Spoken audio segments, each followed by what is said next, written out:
Hi guys! So, I have a very exciting news and siguro some of you already know kasi nagbigay ako ng hints on my Instagram account and on my community tab. And yes, I will be doing a giveaway on this channel to celebrate my 5K subscribers. So, ito yung i-giveaway ko. Mag-order ulit ako ng bago to be sent to the winner and I have my own para i-try out. Full details on this product will be on the description box below. So, ito yung laman ng Polygel Kit. Sobrang dami na niya for its price for me. And meron din siyang free gift. Di ko alam kung anong laman niya. So, let's open it up.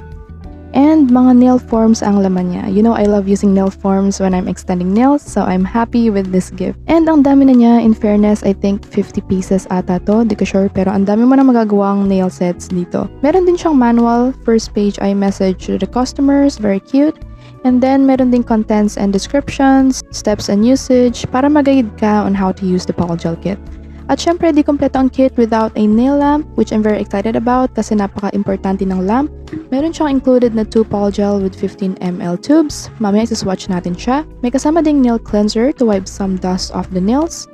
We also have a base coat and top coat. 2 mini files, I think 100/180 yung grit niya. A 2-in-1 Polygel brush na may spatula on the other end. Meron din cuticle pusher, quite the same siya sa ginagamit ko ngayon. Dual forms, and then yung nail lamp. May kasama siyang instructions on how to use the lamp, so kung di mo pa alam kung paano gamitin yung lamp, you can read that. And yung free gift na nail forms. Also, kung gusto mo rin ng guide on how to use Polygel, you can refer to the kit manual. Meron siyang step-by-step instructions and may visuals pa, kaya mas madaling masundan.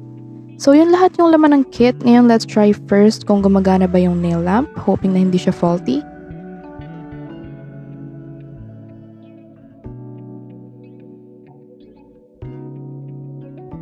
I-swatch naman natin yung Polygels. Yung pinili kong variation is glitters with clear and pink colors.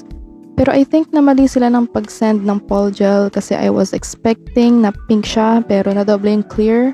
I was a bit disappointed pero it's okay, at least I get to have twice the clear glitters which is maganda din naman.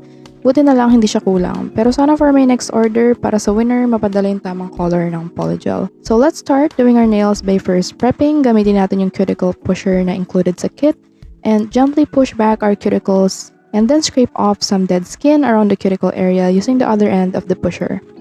After that, gagamit naman ako ng nail drill para ma-prep pa ng maayos ang ating nails and ma-avoid na mag-lift yung Polygel na i-apply natin mamaya.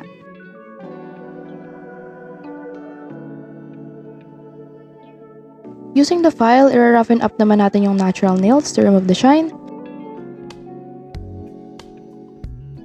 And then, gamitin naman natin yung nail cleanser para maalis yung dust and also help dehydrate our nails.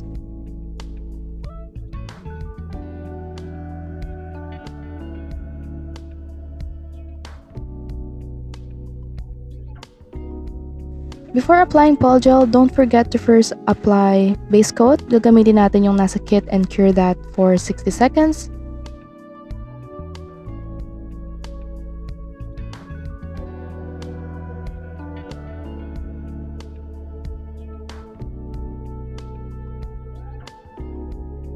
For this set, I will be using nail forms kasi I like straight nails.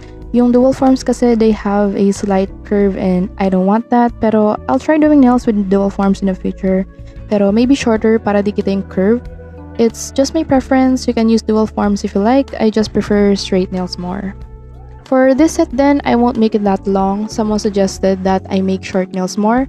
And I don't mind if it's long or short. I like both. I think they are cute regardless the length.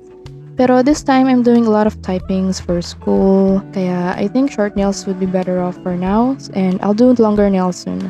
The Polygel is very soft, and malapit na siya sa consistency ng Builder Gel, pero compared sa Builder Gel, mas madali siyang i-form and di siya ganun ka-runny. So gumawa muna ako ng first layer and then cured that for 60 seconds, and then I made a second layer na mas malapit sa cuticle area. Don't forget to clean the sides as well, lalo na pag naparami yung kuha mo ng slip solution sa brush. Minsan kasi yun yung reason kung bakit naging runny yung Polygel, so clean that up first before you cure para di na kayo mahirapan sa filing later. I've also learned na it's better to sculpt the Polygel sa nearest final shape para less filing yung gagawin mo mamaya.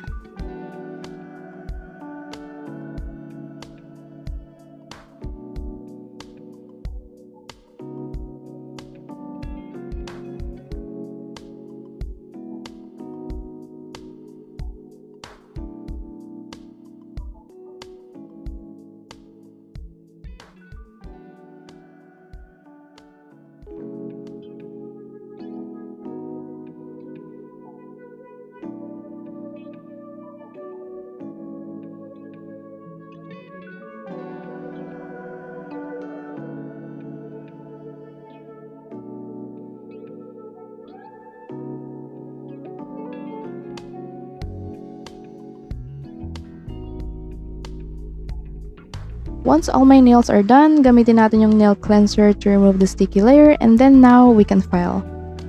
So while I'm filing my nails, gusto ko mag-thank you sa lahat ng sumusuporta sa channel na ito. I've never thought na I will gain 5,000 subs this early kasi I've been doing nail videos a little over a year now. Siguro mga 1 year and 3 months, and nagulat na lang ako isang araw I've reached 5K. Honestly, nakaka-surprise pa rin how this channel is growing day by day. And dahil yun sa inyo, so I wanna thank you for your continuous support. And with that, I wanna give back to my subscribers with this Polygel nail kit. So watch until the end kasi mamaya sabihin ko yung rules on how to join the giveaway.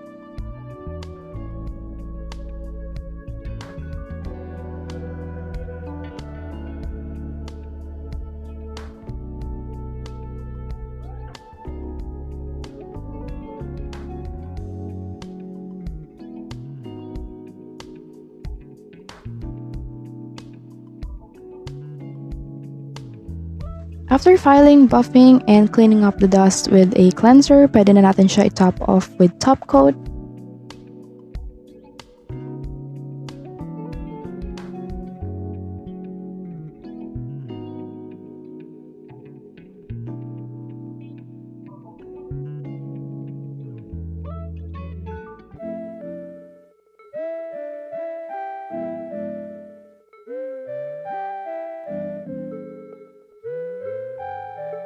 Lalagyan ko rin yung underside ng nail kasi since clear nail siya with glitters, mas maganda if malinaw siya.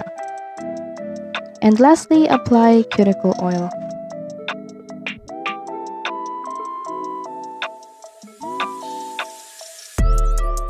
So ito na siya. I love the results. I know I always say that, pero I always love the final look sa mga ginagawa kong nails. It makes me happy every time I look at it. And I also love clear nails, napaka-sophisticated, especially for short nails. So now, for the rules on how to participate in this giveaway.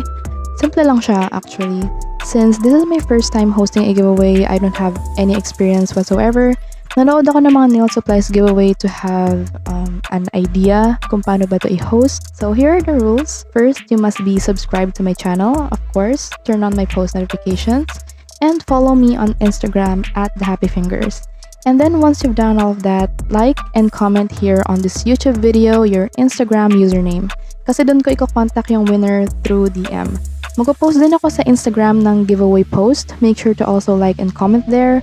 I don't know the criteria on choosing a winner, pero I have to choose one, so stay tuned. So I hope that you like this video. If you have any suggestions, just comment it down below. I'll be announcing the winner soon, and I'll see you on the next one.